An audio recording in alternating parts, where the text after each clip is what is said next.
पनो आकिल शहर ऐं भरपासे में बरसात म्यूनिसिपल अमले जा पोल खोले छॾिया। समूरो शहर गटरनि जे पाणी में ॿुॾी वियो। शहर जा रोड रस्ता, सरकारी ऑफिसूं, पनो आकिल अस्पताल, मुख्तियारकार ऑफिस वग़ैरह मुख्य चौक ते गंदो पाणी बीठी वियो। इन हवाले सां वधीक तफ़सील ॾेई रहियो आहे पनो आकिल मां CN न्यूज़ जो रिपोर्टर अयाज़ छंडीर। जी अयाज़, छा तफ़सील आहिनि?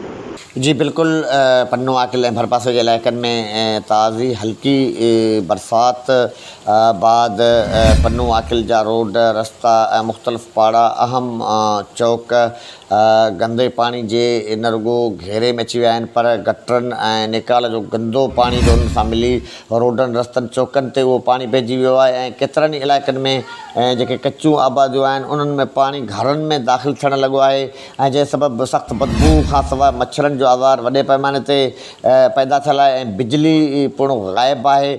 उन हवाले सां म्यूनिसिपल जो जेके सफ़ाई जा मुलाज़िम आहिनि ऐं ठेकेदार अकबर शाह आहे जंहिंखे पिणु अलॻि सफ़ाई जो ठेको ॾिनो वेंदो आहे, उहे गुम बणियल आहिनि। जॾहिं त उतां जा जेके अमलदार आहिनि उहे पिणु गुम आहिनि ऐं उन्हनि जे फ़ोननि ते कोड लॻियल आहिनि, जंहिं सबबु पन्नो आकिल में गंदे पाणी जे घेरे में आहे। ऐं महिरबानी अयाज़ तफ़सीलनि खां आगाह करण जे लाइ।